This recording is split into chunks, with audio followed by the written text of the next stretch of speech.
Hi guys, welcome to Shikshatra. I hope you all are doing great. मेरा नाम है स्वर्णा कर्मकर और मैं हूं आप लोगों की साइंस टीचर। तो आज की क्लास में हम लोग एटम की जो स्ट्रक्चर है वो हम लोग देखने वाले हैं। तो एटम के स्ट्रक्चर में आज की क्लास में हम लोग क्या क्या चीजें पढ़ने वाले हैं, ये चीज हम लोग एक बार देख लेते हैं। तो सबसे पहले तो हम लोग पढ़ेंगे कि जो इलेक्ट्रॉन है वो इलेक्ट्रॉन किस तरह से न्यूक्लियस के अराउंड रिवॉल्व करते हैं। उसके बाद हम लोग देखेंगे कि जो डिफरेंट डिफरेंट इलेक्ट्रॉन्स है वो इलेक्ट्रॉन्स के जो ऑर्बिट्स है वो ऑर्बिट में किस तरह के इलेक्ट्रॉन्स एकोमोडेट हो सकते हैं। उसके बाद हम लोग वैलेंसी देखेंगे और लास्ट में हम लोग देखेंगे आइसोटोप एंड आइसोटोप। सो पूरा वीडियो देखने के लिए आप लोग मेरे साथ रहिए, ठीक है। तो सबसे पहले तो जो इलेक्ट्रॉन है वो इलेक्ट्रॉन क्या करते हैं, वो इलेक्ट्रॉन न्यूक्लियस के अराउंड रिवॉल्व करता रहता है। अब मैंने जो पिछले क्लास में आप लोगों को बताया था कि जो एटम का जो स्ट्रक्चर है वो किसके साथ कंपेयर कर सकते हैं हम लोग, उसके साथ हम लोग जो सोलर सिस्टम है उसको हम लोग कंपेयर कर सकते हैं। जैसे कि अगर हम लोग देखें कि ये सन है तो सन के अराउंड क्या होता है, अर्थ, नेपच्यून, जुपिटर, ये सब प्लैनेट रिवॉल्व करता रहता है डिफरेंट डिफरेंट ऑर्बिट्स पे। बिल्कुल उसी तरह जो न्यूक्लियस होता है एटम के, न्यूक्लियस के around electron different different orbits पे वो घूमता रहता है। अब जो सन है, सन के अराउंड जो डिफरेंट डिफरेंट प्लैनेट्स घूमता है उसके लिए तो एक प्लैनेट के लिए एक ऑर्बिट ही होता है, पर एटम में ऐसा नहीं होता है। एटम में ये जो ऑर्बिट्स है, इस ऑर्बिट में मतलब कौन सा ऑर्बिट पे कितना इलेक्ट्रॉन जाएगा इसके लिए एक फॉर्मूला है। तो इस फॉर्मूला पे हम लोग बाद में आएंगे, उसके पहले हम लोग थोड़ा सा ऑर्बिट के बारे में देख लेते हैं कि एटम का ये जो ऑर्बिट है, लाइक ये है क्या, ये न्यूक्लियस है और ये है ऑर्बिट। ये देखो ये है फर्स्ट ऑर्बिट जिसको हम लोग लिखेंगे एस के, इसको हम लोग के से डिनोट करेंगे। सेकेंड ऑर्बिट को हम लोग एल लिखेंगे और थर्ड ऑर्बिट को हम लोग लिखेंगे एम। इसी तरह से हम लोग ऑर्बिट का नाम दे सकते हैं, लाइक के, एल, एम, एन। किसी भी एलिमेंट पे कितना एटम है, एटम में कितना इलेक्ट्रॉन है, इसके ऊपर डिपेंड करके उसका जो इलेक्ट्रॉन कॉन्फ़िगरेशन होता है, और इलेक्ट्रॉन कॉन्फ़िगरेशन होता है दैट मीन्स क्या, उसका उसके ऊपर डिपेंड करके उसका डिफरेंट डिफरेंट ऑर्बिट्स होता है। लाइक ऑर्बिट नंबर 1 जो है वो है के, और ऑर्बिट नंबर 2 है एल, ऑर्बिट नंबर 3 है एम, ऑर्बिट नंबर 4 है एन एंड सो ऑन। तो मैंने क्या कहा, जो के है वो क्या है, वो फर्स्ट ऑर्बिट है, उसको हम लोग कैसे लिखेंगे, n इक्वल्स टू 1 लिखेंगे। Like n is what, n is orbit number. l को लिखेंगे n इक्वल्स टू 2, m को लिखेंगे n इक्वल्स टू 3, और इस कैपिटल n को हम लोग लिखेंगे n इक्वल्स टू 4। ठीक है। अब मैंने आप लोगों को क्या बताया कि जो इलेक्ट्रॉन है वो कितना इलेक्ट्रॉन कौन से ऑर्बिट में एकोमोडेट हो पाएगा, इसका एक फॉर्मूला है। और वो फॉर्मूला क्या है, वो फॉर्मूला है 2n²। और n क्या है, n है नंबर ऑफ ऑर्बिट।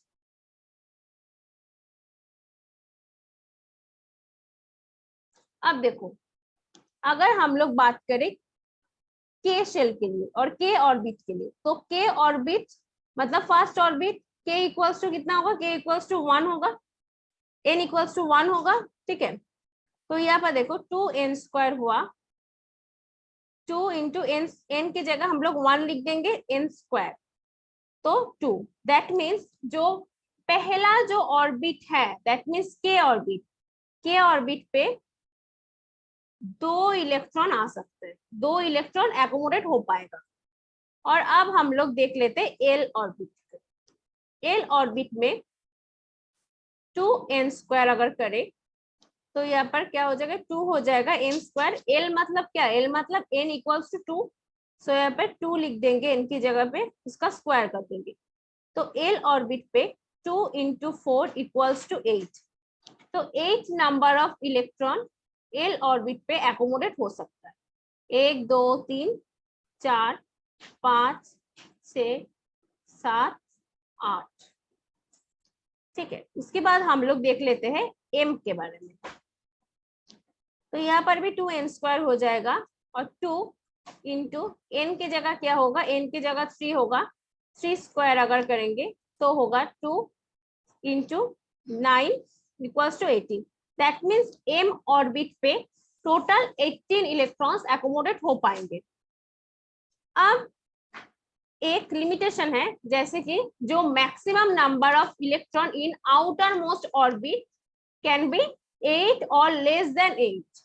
मतलब जो आउटर मोस्ट जो ऑर्बिट होगा, उस आउटर मोस्ट ऑर्बिट पे इलेक्ट्रॉन नंबर एकदम जो मैक्सिमम इलेक्ट्रॉन नंबर है वो इलेक्ट्रॉन नंबर 8 हो सकता है, और 8 से कम होगा, 8 से ज्यादा कभी नहीं हो सकता है। ठीक है, ये चीज याद रखना। जैसे कि सोडियम है, अब अगर हम लोग सोडियम के बारे में बात करें तो सोडियम का इलेक्ट्रॉन नंबर है 11। तो इसका अगर हम लोग इलेक्ट्रॉन कॉन्फ़िगरेशन देखें तो सबसे पहले तो हम लोग ऑर्बिट को लिख लेते हैं, के एल एम एन। अब देखो सबसे पहले जो के ऑर्बिट पे कितना इलेक्ट्रॉन आएगा, के ऑर्बिट पे 2 इलेक्ट्रॉन आएगा। अभी हम लोगों ने देखा कि 2n² हो गया, इसे करके 2 इलेक्ट्रॉन सबसे मैक्सिमम इस पे आ सकता है। और उसके बाद एल जो ऑर्बिट है उस पे कितना इलेक्ट्रॉन आएगा, उस पे आएगा 8 इलेक्ट्रॉन। हम लोगों ने देखे थे 2n² करके 2 किया था, उसके बाद 2² किया था, तो हो गया कितना 8 हो गया। और जो m है, m में कितना आ सकता है, अब देखो अब ये दो को ना सम कर दो, 2 + 8 इक्वल्स टू 10 हो गया। और अब क्या हो गया, कितना बच गया, तो 11 टोटल इलेक्ट्रॉन था, तो एक बच गया ना। तो जो m शेल है और जो m ऑर्बिट है उस पे एक इलेक्ट्रॉन आएगा, और n यहाँ पर नहीं होगा। ठीक है, सो अब अगर हम लोग देखें सोडियम का इलेक्ट्रॉन जो कॉन्फ़िगरेशन है उसको अगर हम लोग देखें तो ये जो सर्कल है ये तो न्यूक्लियस है, और न्यूक्लियस में क्या क्या है, न्यूक्लियस में तो प्रोटॉन और न्यूट्रॉन होता है। और उसके अराउंड जो के शेल है, दैट मीन जो फर्स्ट शेल है वहां पर देखो 2 इलेक्ट्रॉन आ गया। उसके बाद जो एल शेल है उसमें देखो 8 इलेक्ट्रॉन्स आ गया, 1 2 3 4 5 6 7 8। उसके बाद जो लास्ट शेल है दैट मीन्स ये एम शेल है, एम शेल में देखो एक ही इलेक्ट्रॉन आया है, क्योंकि इसका तो लास्ट शेल में एक ही इलेक्ट्रॉन था। तो ये हो गया सोडियम का इलेक्ट्रॉन कॉन्फ़िगरेशन। इसी तरह हम लोग और जो एलिमेंट्स है उन लोगों का भी इलेक्ट्रॉन कॉन्फ़िगरेशन करेंगे। अब हम लोग देख लेते हैं जो कुछ एलिमेंट्स हम लोग देख लेते हैं, जैसे कि hydrogen, helium, lithium, beryllium, sodium, potassium, calcium. इन लोगों का हम लोग एटॉमिक नंबर देख लेते हैं। अब देखो एटॉमिक नंबर जो है वो है proton number, total number of protons, वो ही क्या है, वो ही तो equals to total number of electron है। इसीलिए हम लोग ये जो एटॉमिक नंबर है इस पे इतना ज्यादा हम लोग मतलब जोर दे रहे हैं। ठीक है, तो देखो ये जो हाइड्रोजन है, हाइड्रोजन का एटॉमिक नंबर कितना है, 1 है, तो दैट मीन्स इसका प्रोटॉन नंबर कितना होगा, 1 हो जाएगा। और जो हीलियम है, हीलियम का जो एटॉमिक नंबर है वो है 2, और इसका प्रोटॉन नंबर कितना हो जाएगा, 2 हो जाएगा। लिथियम का होगा 3, और उसका प्रोटॉन नंबर भी 3 हो जाएगा। उसी तरह से बेरिलियम का भी जो एटॉमिक नंबर वो ही उसका प्रोटॉन नंबर होगा, दैट मीन्स उसका एटॉमिक नंबर और प्रोटॉन नंबर हो जाएगा 4। सोडियम का 11 होता है, ये चीज अभी अभी हम लोगों ने देखे हैं, और इसका प्रोटॉन नंबर भी 11 हो जाएगा। पोटेशियम का 19 होता है एटॉमिक नंबर, और इसका प्रोटॉन नंबर भी 19 हो जाएगा। कैल्शियम का 20 होता है प्रोटॉन नंबर, और इसका जो एटॉमिक नंबर है वो भी कितना है, 20 है। ठीक है, दैट मीन्स इसका इलेक्ट्रॉन नंबर भी उतना उतना ही होगा, लाइक जो हाइड्रोजन है उसका इलेक्ट्रॉन नंबर भी कितना होगा, 1 होगा, हीलियम का 2 होगा, इसी तरह से हो जाएगा। अब हम लोग ना वैलेंसी के बारे में देखेंगे। ठीक है, अगर हम लोग वैलेंसी के बारे में देखें तो वैलेंसी क्या है पता है, वैलेंसी है जो किसी भी एटम का कैपेसिटी ऑफ कंबाइनिंग, ठीक है, उसका जो कंबाइन करने का जो कैपेसिटी है उसको ही बोलते हैं वैलेंसी। सो वैलेंसी है capacity of combining of any atom, ठीक है। अब हम लोग वैलेंसी के लिए सबसे पहले तो हम लोगों को ये चीज फिर से एक बार देखना होगा, जो इलेक्ट्रॉन कॉन्फ़िगरेशन के बारे में हम लोगों ने अब तक पढ़ाई किया उसको हम लोग को फिर से एक बार हम लोग को देखना पड़ेगा कि मैंने क्या कहा था, जो maximum number of outer most जो शेल होगा और ऑर्बिट होगा उसमें कितना इलेक्ट्रॉन हो सकता है, मैक्सिमम नंबर ऑफ इलेक्ट्रॉन वो 8 हो सकता है ना, और 8 से कम होगा इलेक्ट्रॉन, ठीक है। तो सोचो जरा, जिन सारे एलिमेंट्स का एटम की जो इलेक्ट्रॉन है उस इलेक्ट्रॉन के एकदम लास्ट शेल में 8 इलेक्ट्रॉन से है, मतलब उसका जो लास्ट शेल है वो एकदम फुल है, ठीक है, वो एकदम फिल्ड अप हो चुका है। तो वो क्या करेगा, वो तो अभी कोई भी मतलब इलेक्ट्रॉन ना देगा ना वो किसी भी इलेक्ट्रॉन को अपनी तरफ एक्सेप्ट कर लेगा, है ना। तो क्योंकि उसको तो कोई जरूरत नहीं है ना इलेक्ट्रॉन की, और ये जो इलेक्ट्रॉन डोनेट करना और इलेक्ट्रॉन एक्सेप्ट करना यही क्या है, यही तो इसके थ्रू ही तो कंपाउंड बनता है, दो एटम्स इसी के थ्रू तो कंबाइन होते हैं, इसको इसका जो कैपेसिटी है इसको ही तो बोलते हैं वैलेंसी, ठीक है। तो ये चीज हम लोग बोल सकते हैं कि जिन लोगों का मतलब जिन एलिमेंट्स की एटम्स की जो लास्ट शेल है, लास्ट शेल में 8 इलेक्ट्रॉन्स है, उसका जो वैलेंसी है उसका वैलेंसी नहीं होगा, उसका वैलेंसी 0 होगा, ये चीज तो हम लोग बोल ही सकते हैं, है ना। और ये चीज भी हम लोग बोल सकते हैं कि जिसका वैलेंसी 0 है वो इनर्ट है, वो रिएक्शन नहीं करेगा क्योंकि उसको तो कोई जरूरत नहीं है ना एक्स्ट्रा इलेक्ट्रॉन की या फिर कुछ इलेक्ट्रॉन डोनेट करने की, क्योंकि ये तो सेट है और सबको तो सेट होना है। तो बाकी सब एलिमेंट क्या करेगा, जैसे कि सोडियम, सोडियम का 11 होता है टोटल नंबर ऑफ इलेक्ट्रॉन्स, और इसका जो इलेक्ट्रॉन कॉन्फ़िगरेशन वो होता है 2 8 एंड 1। इसको तो जरूरत है ना, इसको तो ये जो 1 इसका जो इलेक्ट्रॉन है लास्ट शेल में एम शेल में, इसको डोनेट करना चाहिए ना, क्योंकि इसका तो क्या होना है, इसको तो सेट होना है, इसको तो अपना आउटर जो शेल है उस आउटर शेल में इसको तो 8 इलेक्ट्रॉन्स चाहिए, तो वो क्या करेगा, वो अपना एक इलेक्ट्रॉन डोनेट कर देगा। तो उसका एकदम लास्ट जो शेल, अब देखो एक इलेक्ट्रॉन जब डोनेट कर दिया तब उसमें के और एल ही रहेगा, उसका इलेक्ट्रॉन शेल और इलेक्ट्रॉन ऑर्बिट। तो के में होता है 2 इलेक्ट्रॉन और एल में होगा 8 इलेक्ट्रॉन्स। अब देखो इसका जो लास्ट शेल है, अब एक इलेक्ट्रॉन को डोनेट करने के बाद वो शेल में तो 8 इलेक्ट्रॉन्स है, तो वो क्या है, वो तो ऑक्टेट पे चला गया ना, मतलब वो तो अब इनर्ट हो गया, तो इसको तो वही चाहिए था। तो इसी तरह से जो एलिमेंट्स है वो एलिमेंट्स क्या करते हैं, वो एलिमेंट्स इलेक्ट्रॉन को डोनेट करता है या फिर इलेक्ट्रॉन को एक्सेप्ट करता है, और इस एक्सेप्टेंस और डोनेशन इसके ऊपर ही बेसिस करके हम लोग क्या देखते हैं, डिफरेंट डिफरेंट एलिमेंट्स का डिफरेंट डिफरेंट वैलेंसी देखते हैं, ठीक है। और अब हम लोग ये चीजें देखने वाले हैं कि कौन सा एलिमेंट्स का क्या क्या वैलेंसी है। हाइड्रोजन, हाइड्रोजन का एटॉमिक नंबर है 1 और इसका वैलेंसी भी 1 है। ये कैसे है, जैसे कि देखो हाइड्रोजन, इसको अगर हम लोग देखें तो इसका सबसे पहला जो शेल है वो शेल क्या होगा, वो शेल तो के शेल होगा। सो इस के शेल में एक इलेक्ट्रॉन है। अब अगर ये एक और इलेक्ट्रॉन को एक्सेप्ट कर लेता है तो इसका के शेल में 2 इलेक्ट्रॉन हो जाएगा, है ना। और ये जो 2 इलेक्ट्रॉन है, ये जो टोटल जो कॉन्फ़िगरेशन है किसका कॉन्फ़िगरेशन है, ये हीलियम गैस का कॉन्फ़िगरेशन है। और हीलियम गैस क्या है, हीलियम गैस इनर्ट गैस है, ठीक है।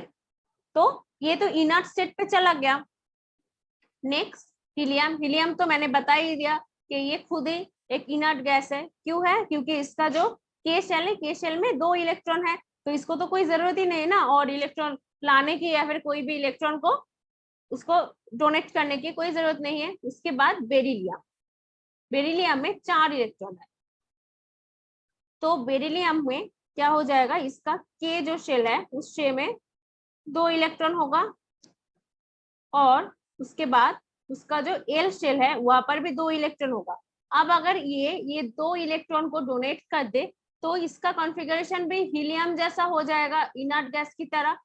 ठीक है, तो ये क्या चाहेगा, ये 2 इलेक्ट्रॉन को डोनेट करना चाहेगा। और इसी तरह से देखो इसका वैलेंसी भी ऐसा ही है कि हाइड्रोजन का वैलेंसी कितना है, वैलेंसी 1 है, और हीलियम का वैलेंसी 0 है। मैंने आप लोगों को बताया था कि जो इनर्ट एलिमेंट होता है, इनर्ट गैस होते हैं, उसका वैलेंसी 0 होता है, क्योंकि वो उसका कोई जरूरत नहीं है ना किसी भी इलेक्ट्रॉन डोनेट करने की या फिर एक्सेप्ट करने की।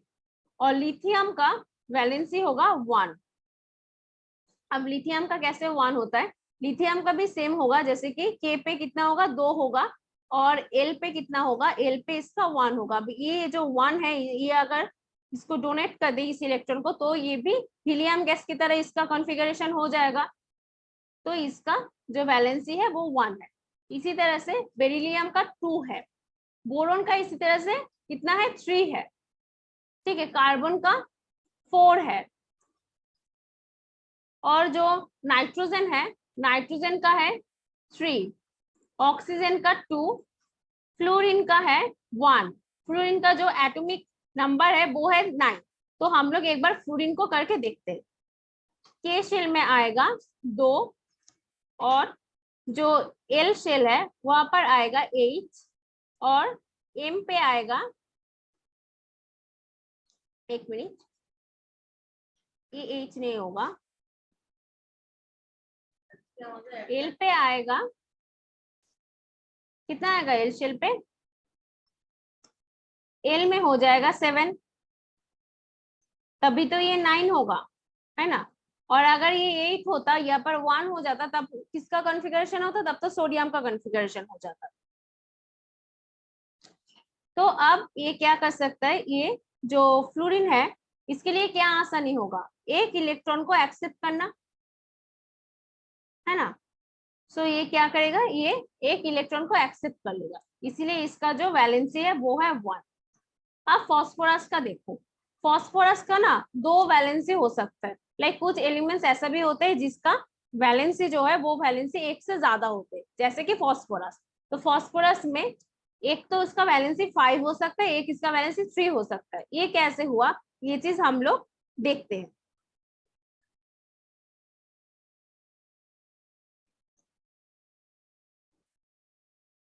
अब इस 15 का हम लोग कॉन्फ़िगरेशन देखेंगे, तो के में होगा 2, एल में होगा 8, और एम में होगा 5। तो ये देखो, ये तो एक हो सकता है कि ये जो 5 इलेक्ट्रॉन्स है इसको वो डोनेट कर दे सकता है, और क्या हो सकता है कि इस 5 इलेक्ट्रॉन के साथ ये और 3 इलेक्ट्रॉन्स को एक्सेप्ट कर सकता है, जिसके थ्रू इसका जो लास्ट एम शेल में होगा, एम शेल में 8 इलेक्ट्रॉन्स हो जाएगा। ठीक है, तो इसीलिए इसका 2 वैलेंसी हमको देखने को मिलते हैं, एक 5 और एक 3। अब हम लोग देखेंगे आइसोटोप और आइसोबार के बारे में। ये जो आइसोटोप है, आइसोटोप एक्चुअली किसी सेम एलिमेंट का 2 एटम ऐसा भी हो सकता है जो 2 एटम की जो एटॉमिक नंबर है, 2 एटॉमिक नंबर सेम होगा, ठीक है, पर उसका जो मास नंबर होगा वो डिफरेंट होगा। ओके, ऐसा अगर ऐसा कुछ एलिमेंट्स है, मतलब एलिमेंट का ऐसा अगर बहुत सारे या फिर मतलब 2 और 3 और उससे ज्यादा अगर ऐसा एटम मिले जिसका एटॉमिक नंबर सेम है पर मास नंबर डिफरेंट है, तो उन लोगों को बोलते हैं आइसोटोप।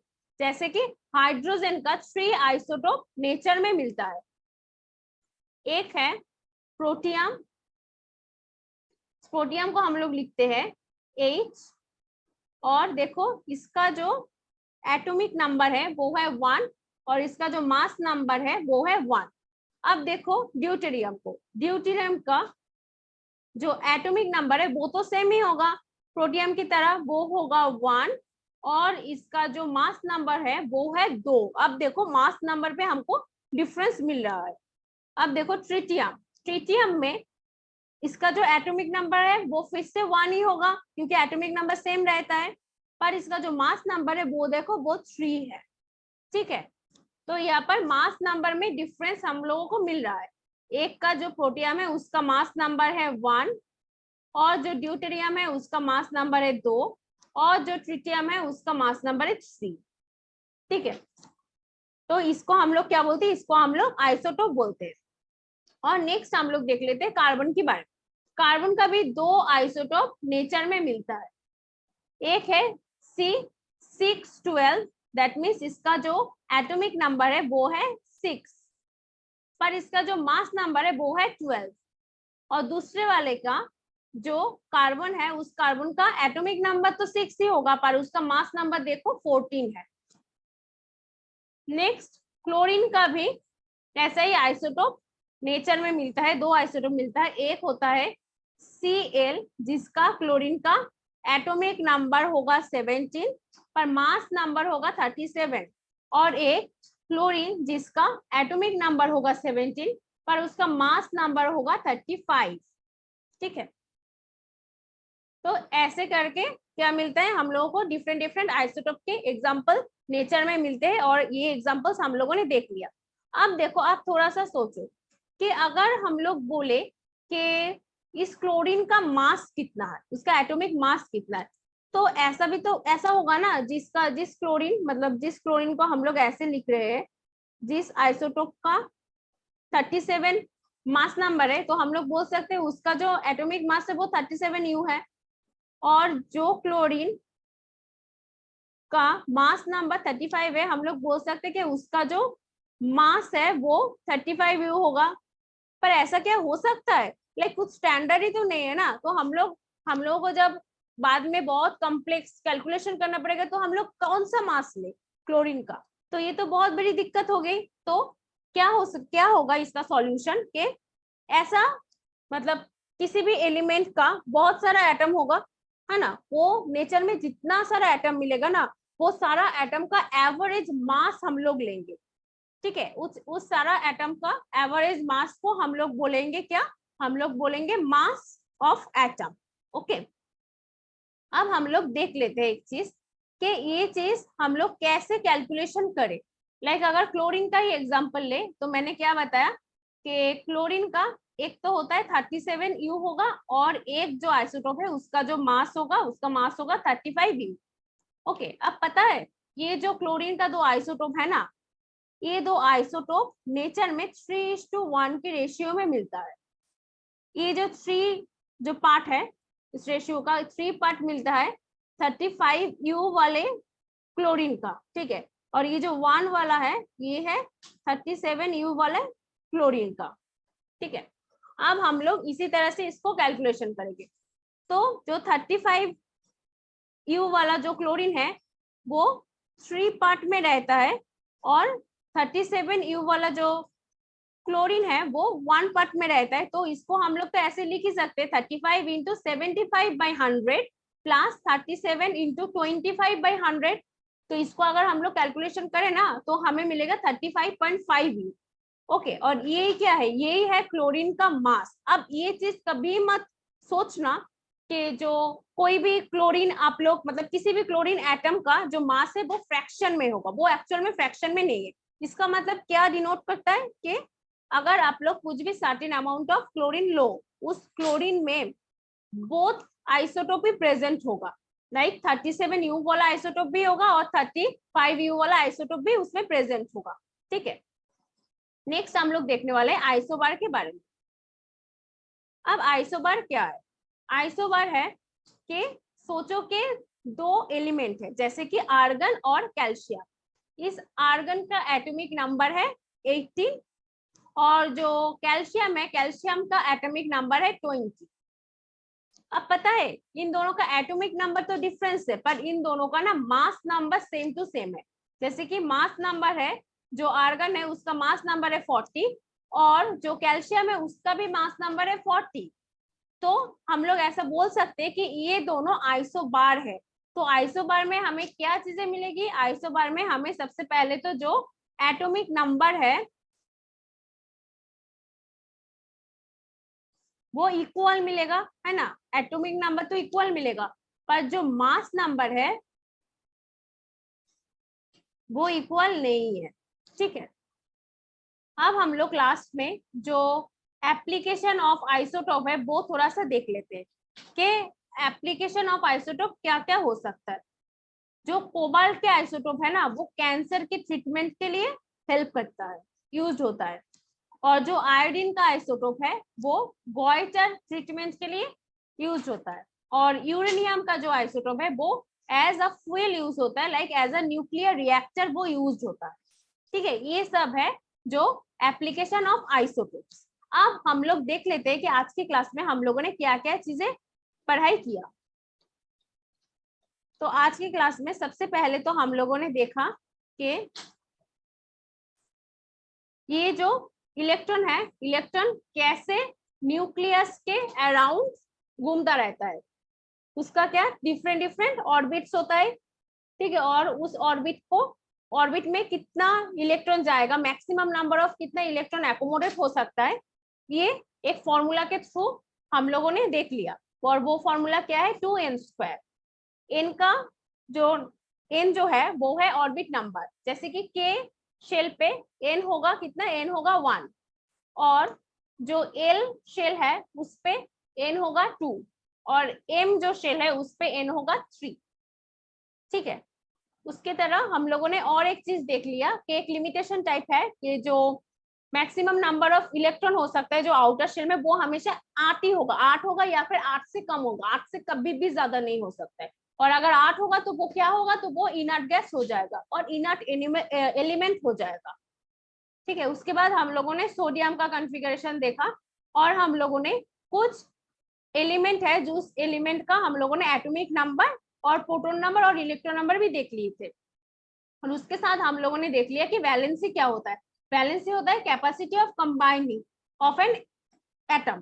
ठीक है, और जिसका जो 8 होगा आउटर शेल में electron, total maximum number of electron जिसका 8 होगा आउटर शेल पे, वो क्या होगा, उसका वैलेंसी 0 हो जाएगा, वो इनर्ट हो जाएगा। और जो मैक्सिमम मतलब जो आउटर शेल में 8 इलेक्ट्रॉन करना ही हर एक एलिमेंट का गोल होता है। ठीक है, उसके लिए वो क्या करते हैं, उसके लिए वो इलेक्ट्रॉन को डोनेट करता है और इलेक्ट्रॉन को एक्सेप्ट करता है, जिसके ऊपर बेस करके डिफरेंट एलिमेंट का डिफरेंट हम लोग वैलेंसी देखते हैं। अब हम लोगों ने देख लिया था कि कौन सा एलिमेंट का क्या क्या वैलेंसी है। उसके बाद लास्ट में हम लोगों ने देखा था कि आइसोटोप क्या होता है। आइसोटोप होता है जिसका एटॉमिक नंबर जो है, वो एटॉमिक नंबर तो सेम है पर जो मास नंबर है उसका मास नंबर डिफरेंट है। जैसे कि हाइड्रोजन का 3 आइसोटोप हमें नेचर में मिलता है, और कार्बन का 2 आइसोटोप हमें मिलता है, और क्लोरीन का हमें 2 आइसोटोप मिलता है नेचर पे। और इसके थ्रू हम लोगों ने जो मास होता है, एटम का मास मतलब total number of average mass of all atoms, तो ये भी हम लोगों ने देख लिया था। और लास्ट में हम लोगों ने देखा था कि आइसोबार क्या होता है, जिसका क्या हो जाएगा, जिसका मास नंबर तो एक हो जाएगा लेकिन एटॉमिक नंबर डिफरेंट होगा। और एप्लीकेशन ऑफ आइसोटोप भी हम लोगों ने लास्ट पे देख लिए थे कि एप्लीकेशन ऑफ आइसोटोप क्या होता है। जैसे कि कोबाल्ट की जो आइसोटोप है वो कैंसर की ट्रीटमेंट के लिए यूज होता है, आयोडीन के आइसोटोप जो है वो गॉइटर ट्रीटमेंट के लिए होता है, और यूरेनियम के जो आइसोटोप है वो एज न्यूक्लियर जो रिएक्टर की तरह यूज होता है। ठीक है, अब हम लोग कर लेते हैं कुछ क्वेश्चंस।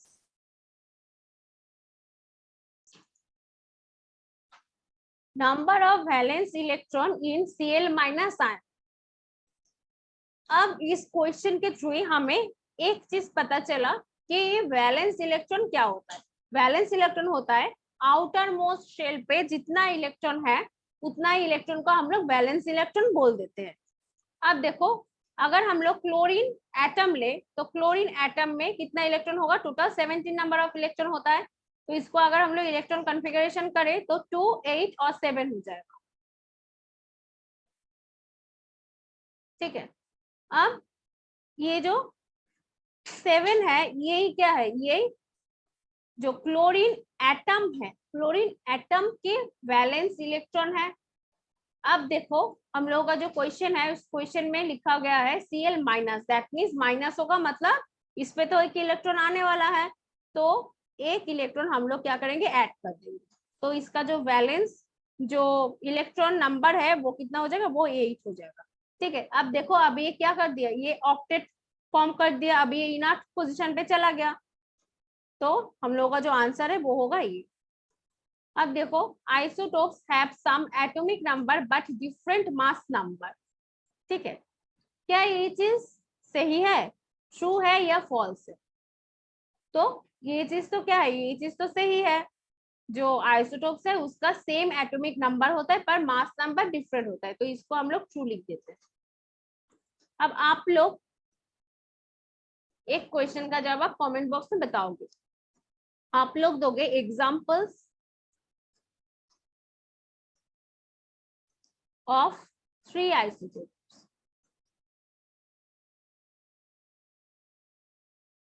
ठीक है, और अगर ये वीडियो अच्छा लगे तो प्लीज इसे लाइक करना, इसे शेयर करना, और ये जो चैनल है इसको सब्सक्राइब कर देना। ठीक है, और कहीं पर भी कुछ भी डाउट होगा तो प्लीज कमेंट बॉक्स में लिखना, I will try my best to solve your doubts. ठीक है, तो मिलते हैं नेक्स्ट वीडियो पे, तब तक के लिए बाय बाय, टेक केयर।